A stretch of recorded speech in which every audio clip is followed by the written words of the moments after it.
From that evil way you work me over.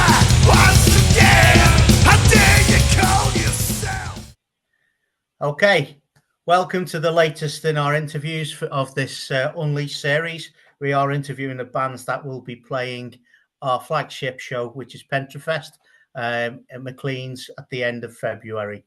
Tonight, I've got our good friends who have been playing lots of shows with us for a long time, and it's really good to have you with us, gents. Bad Earth, would you like to introduce yourselves? I'm Steve. Play the guitar, at least I try to, and I shout down the microphone quite a lot.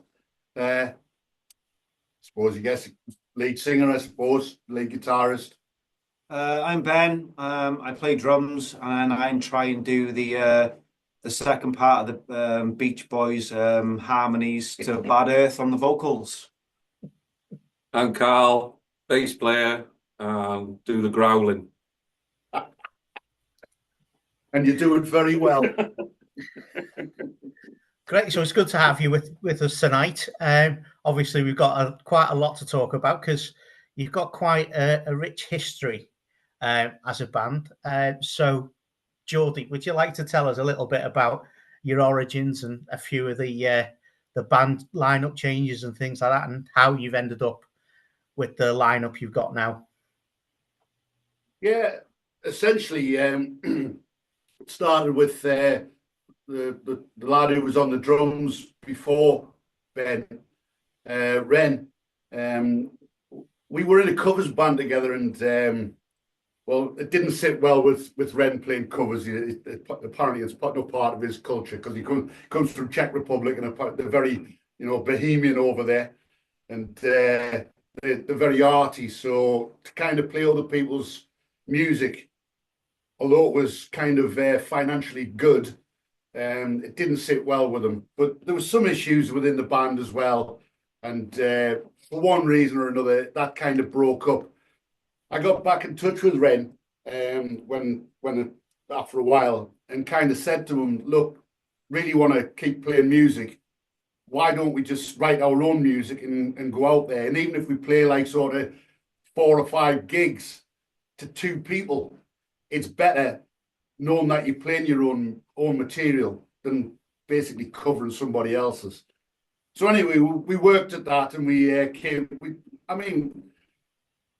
had riffs and all that kind of stuff. And I mean, I've been writing music for quite a long time. So anyway, we got in a rehearsal room, just me and him, and come together with some songs. I got in touch with a lad called Clarky, who I'd known for some time. And I knew that he was into metal and all kinds of rock and stuff like that. So I kind of asked him if he fancied stepping in, because I wasn't that confident at singing at that point. And it kind of blossomed from there. We got another couple of lads in. My son played guitar in the band with us for a period of time. I mean, we're going back 12 years now. And it went well. We had a bit of a stoner kind of vibe to us. I think that was mainly because Clarky was very much into Caius and all that kind of stuff. So his vocal style lent itself to that style. Our first ever gig as Bad Earth was at the Chester Live Rooms supporting Karma to Burn. They were on their European tour, and Desert Storm was the main support. So, we were off to a great start, and I've got to thank Skip for that. I mean, he used to do a lot of promoting around Wrexham and that, and he kind of pushed us on for that one.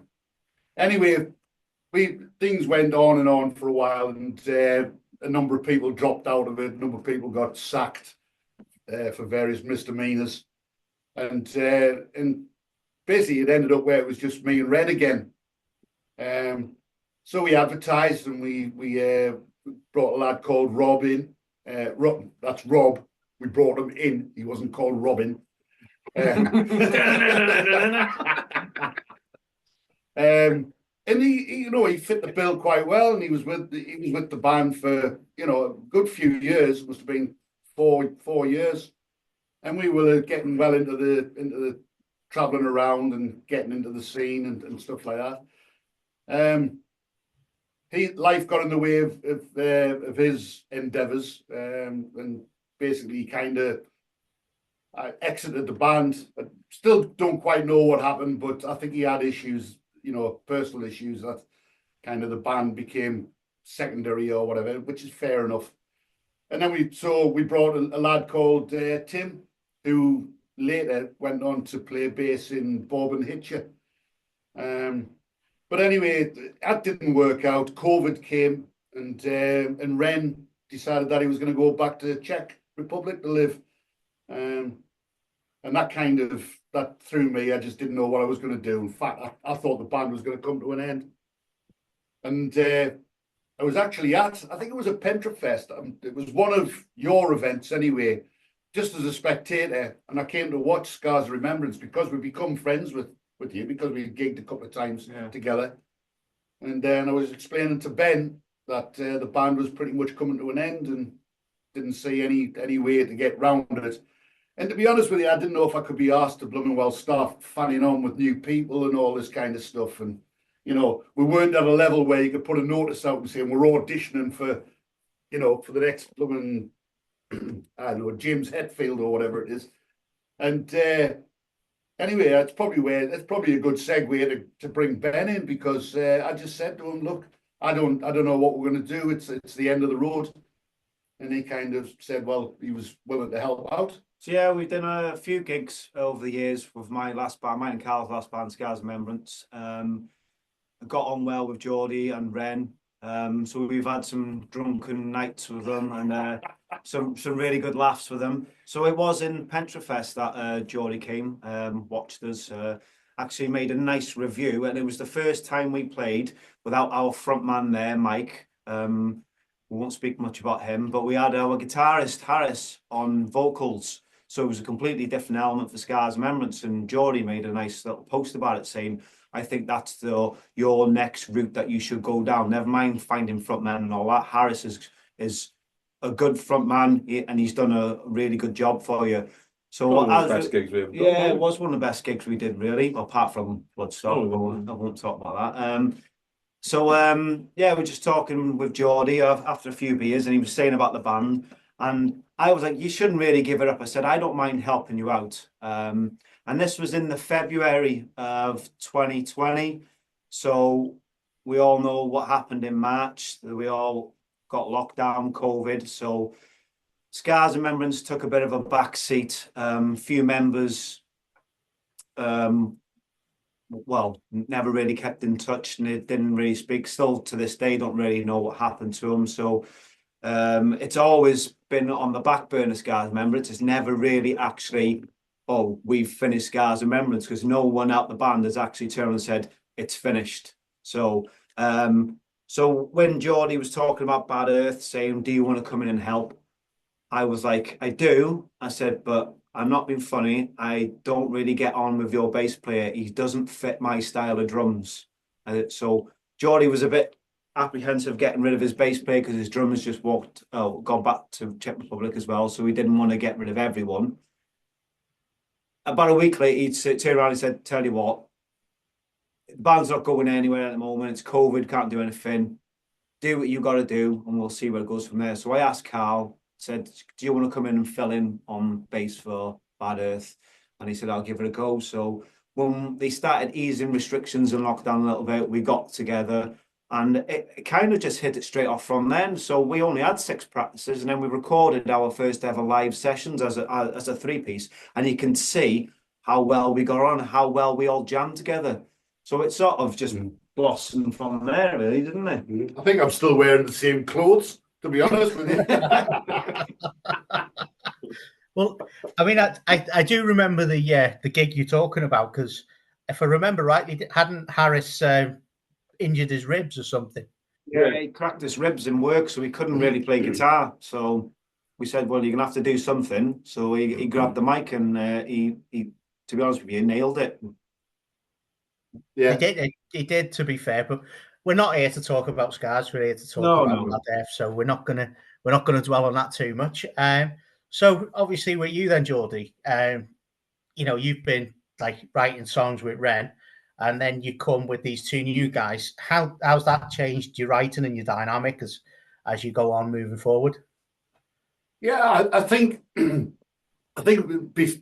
prior to the two lads coming in, it was pretty much I would write and record a demo, and it would be kind of like it would be kind of polished, if you know what I mean. It's, you know, I'd put bass on, and I'd use drum samples or whatever it is, and like I'd take it to the practice room with Ren and all that, and Ren wasn't. I think I'm sure he'll agree with this when he sees it. As he's not really a metal drummer, but then again, you know, I mean, we weren't really metal as such. It's like there's a lot heavier bands out there than what we were at that time, anyway.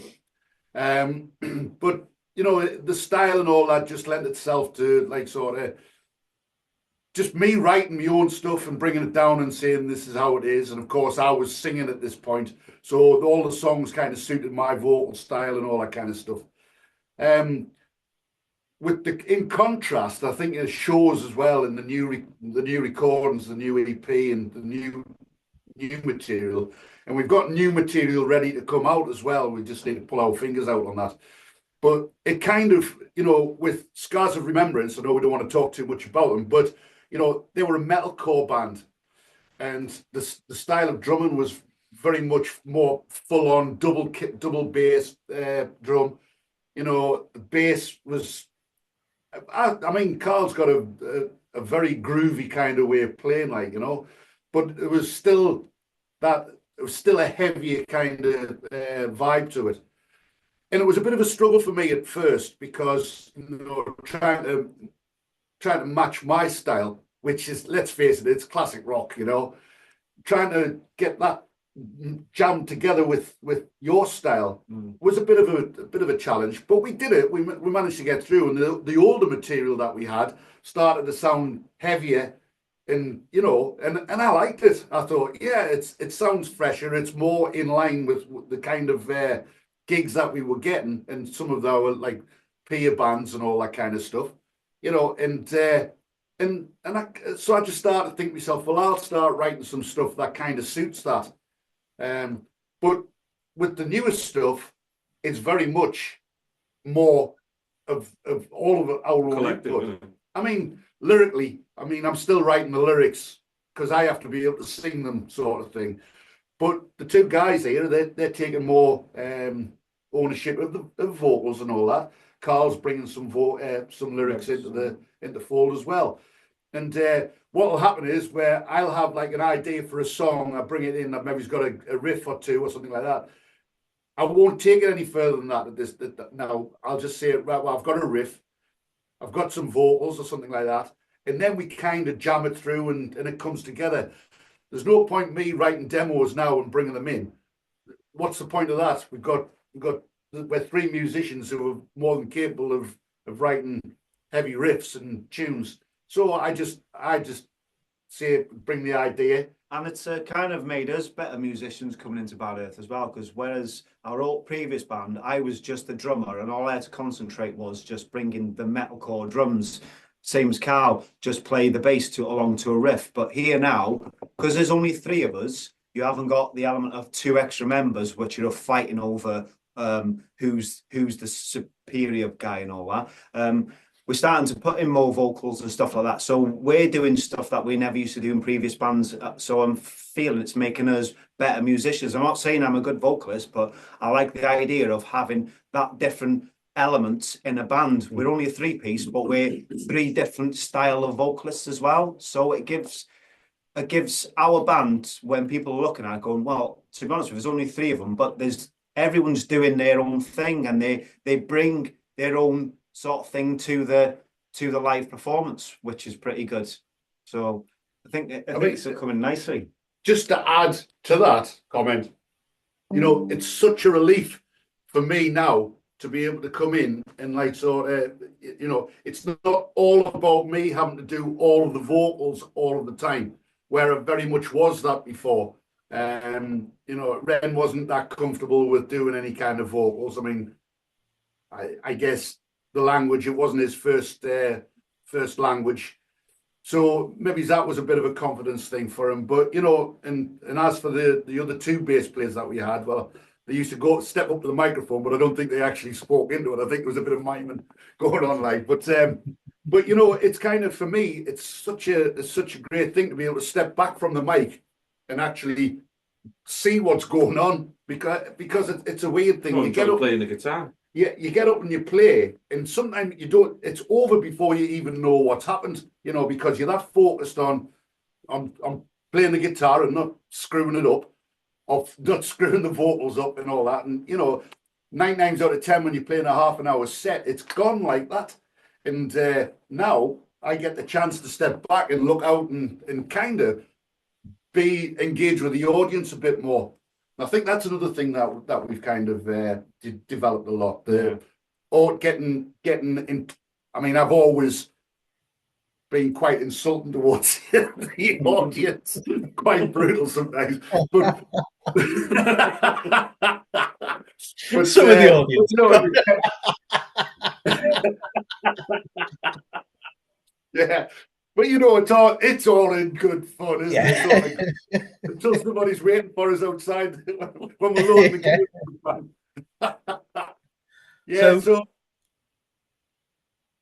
yeah. So I mean, obviously, you know, you got together then during COVID, and it's quite, you know, when you think about it, we were this close to losing all three of you from the scene.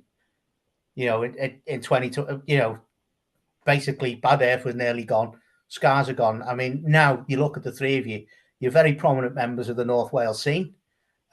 Regardless of what you sound like, Geordie, you are. And when you think about it, you know, we very, very could have lost all three of you. And, you know, that would have been a massive, massive hole for me in the scene. So I made up that, you know, you've got together as you have done now. And that to me is a brilliant thing. And the fact that it happened at one of our shows as well just makes it a little bit more special for me. And, you know, this is one of them things. So the first show I actually seen you once you got back. I don't know if it was the first show you played, but that was on the Jägermeister stage at Bloodstock. Pretty much. So that was our second show as a band. Where was our first one? It was at the Saddle in Chester. So that was our warm-up to playing Bloodstock. You know what I mean? So not like throwing us in the deep end straight away, is it? So and not only was it our second gig as the new lineup, it was like what went wrong that day. Do you know what I mean? So to put the pressure on us, waiting for that, well, people were waiting for us to play and all that, and just things weren't going our way that days. But we got through it. I thought we had a really good gig. To be fair, the feedback was brilliant, and it's one of them. You've played the Jägermeister stage at Bloodstock, so yeah, it's nice to have on your CV. But it's nice to try and jump up onto a bigger stage if possible in the future. So that's our next aim. So obviously with that, then we're going to talk a little bit about the Metal to the Masses. You guys have been playing it for a while. You know, veterans of the finals. So, you know, obviously, you're going to go for always it. The bridesmaid. So that's it then. So if you make it to the final this year, you're going to come on in bridesmaids dresses.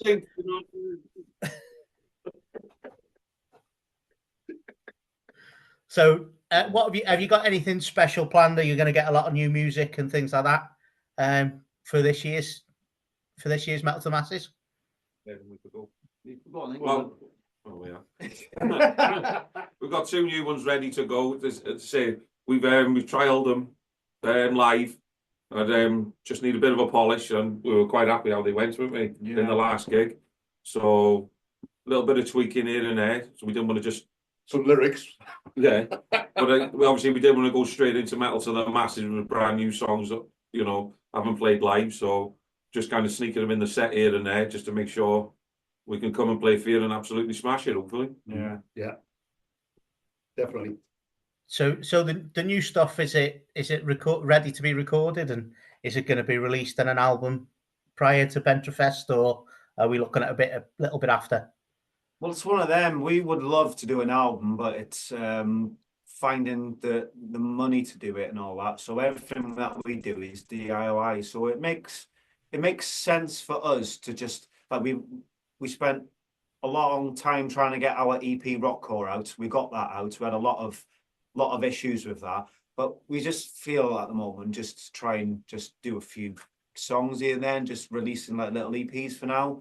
Don't get me wrong, I'd love to do an album. That is probably the main goal for us, but we haven't really sat down and spoke about it, or you know what I mean. So it's getting recordings done and getting them out there so people listen to it. I think it's a bit like harking back to the old days where you'd release the singles, you know, kind of just drip feed the singles out, and then when you've done that enough, then you pull them all together and make and sell it as an album sort of thing.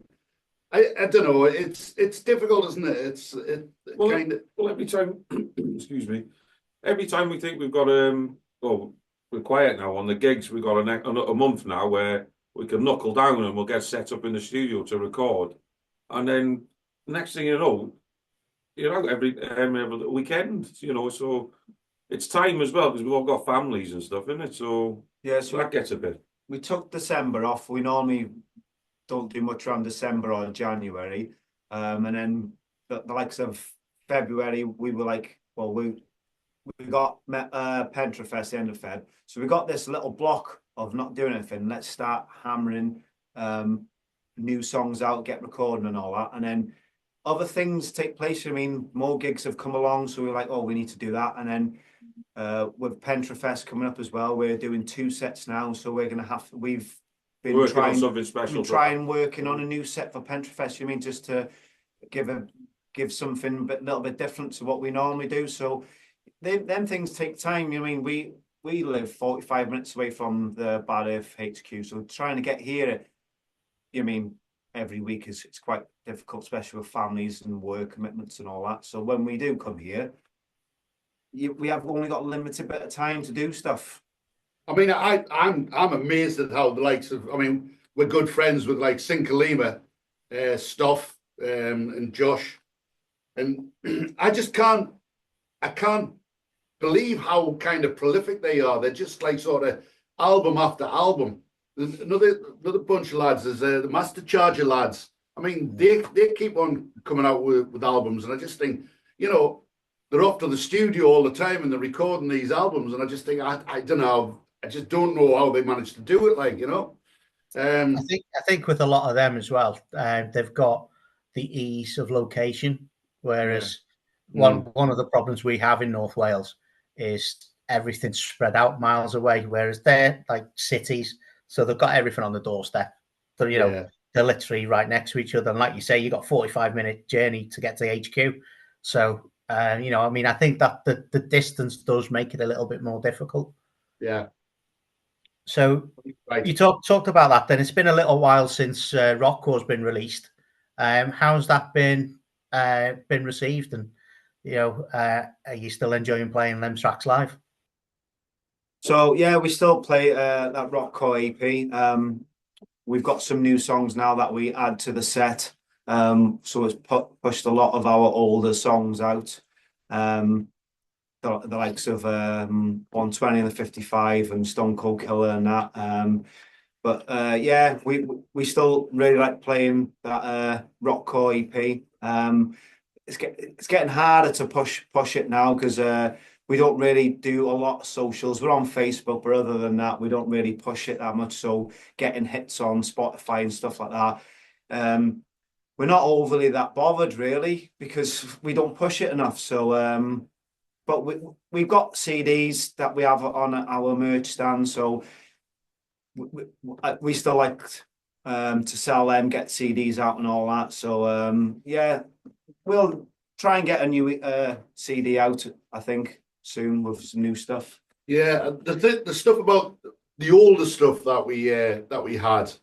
I mean, I could list a couple of them. There's like sort of Devil Inside, and going even further back, like sort of Xenophobic, was ones that we always used to play, like when the other guys were when we first started off. They don't suit what we do now, Basically, the kind of outdated, but it is nice to go back to them every now and then. But you know, even when we like in the practice room when we start jamming them, we just like just for the hell of it, we'll just go roll into them and we start playing them just to keep fresh, I suppose, in case we ever get asked to do more than like sort of 45 minutes or whatever. And every time we play them, there's something changes in them. They become a little bit heavier and a little bit, and we kind of end up going, that sounds that's coming on. That sounds a lot different, and you know, and it kind of makes you think maybe we should reinvent them a little bit and kind of and bring them back into the fold. But you know, why when you can write new stuff and keep moving forward?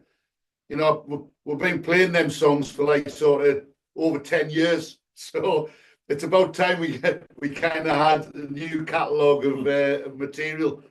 Well, that's my thoughts anyway. I mean, I think you're happier with it as well, Carl, aren't you? I mean, playing the newest stuff because you've had a big input in those songs. So, well, those songs explain more where we are now and more as the collective because it's pretty much 3 equal parts gone into those, so it feels more like ours it is now. But like Steve said, it's nice to go back to the old ones, you know. And I'm playing, have fun, and that's how it was when we first started. And I think that you know, if we were still playing the older songs in the same way that they were first rolled out, you know, we're playing with the likes of, you know, like Soulfly and stuff like that. I've got to throw that in. You know, Phil Campbell and the Bastard Sons. If we were playing that older stuff, it wouldn't have translated very well on those stages. In fact, I don't think we would have got the gig. But with the newest stuff is a lot heavier. It's got some of the metalcore elements in it, but we're still kind of got the rock side of it as well, which is what I am. I'm never going to be a metalcore singer. Hence the CD rockcore. Yeah, it's the blend of the two together, and I think it kind of fit well with the likes of Phil Campbell, and then Soulfly. Obviously, we're not as heavy as Soulfly, but you know, I think we held our own on that stage, and we got some great feedback from it. You know, and that's something that I'd be well up for doing more of, and possibly even going a little bit heavier with the stuff. I'm never going to be a screamer singer, though. You know, that's we'll leave that to Carl. So obviously with the Pentrefest now, you're going to be doing 2 sets. So just to round the interview off a little bit, tell us what we can expect from Bad Earth Acoustic. We're trying to keep them cards close to our chest, to be honest with you. So we did this 2 years ago, and that was just the Bad Earth Acoustic. Well, it was really miserable sinner, and me and Carl managed to jump on. It was a bit cheapskate, so we didn't want to pay for the ticket. So we thought if we get to play drums and bass, if we actually jump on Steve's miserable sinner set, then we might be able to get a free ticket to come and watch some bands. Never again. So we got asked by yourself to do the Bad Earth normal, which we'll just have our normal heavier set because there's some really good bands on that weekend. I mean, a band that I've known 20 plus years and I've been in loads of bands have come back, Stunt Face, so I'm really, really looking forward to seeing them. I know them guys really, really well. So, I mean, they're a heavy punk band, so we want to keep it in vein with them, you know, not punk, but you know, I mean, keep it heavy. We don't want to play a bit of our mellower stuff because we're doing the acoustic sort of side. We'll keep a lot of the. We'll give it. There's one song that is a really like a famous metal song, isn't it? I'd say for the metal community, and we haven't heard an acoustic version of it, so that's as much on that one. So that one's going to be really exciting. This bit is about you, really, Ben, and because as a drummer, you're like mega quick, and you hit the things really, really hard. So I do think how's that going to fit into an acoustic setting? Yeah, well, I think one of you is going to have to go around to the neighbours and let them know first to either go out for the night and or go for triple glazing windows. So no, I'm trying my hardest to tone it really down for the acoustics. Are you? I'm trying. I am trying. So we've tried brushes and they don't work, so they've gone through the window. I've gone for a thinner gauge stick, and I think I've gone through about 6 pairs of them. So it's just gonna try and dampen everything down, but I'll try my hardest to restrain from hitting them as hard as I do. Famous last words. Yeah. Let's see how that goes, eh? So, have you guys got anything else you want to add before we wrap it up? No, I want to say, you know, when we first started the band, you know, the North Wales scene wasn't anything to speak of.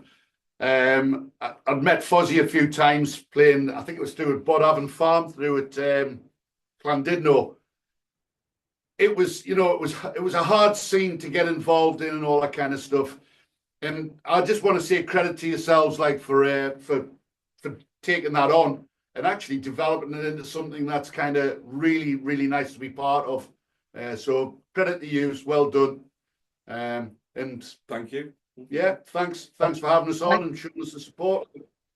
Thank you for them kind words. It does mean a lot hearing it from you. So, guys, thank you very much for your time. Apologies for the the gremlins that we've had, and we look forward to seeing you in February. Thank you very much. This is Ben, and he's going to introduce our new video. So our new video, Parasite, so from our EP Rockcore. Check it out. I hope you like it. It's on YouTube, on our Facebook page.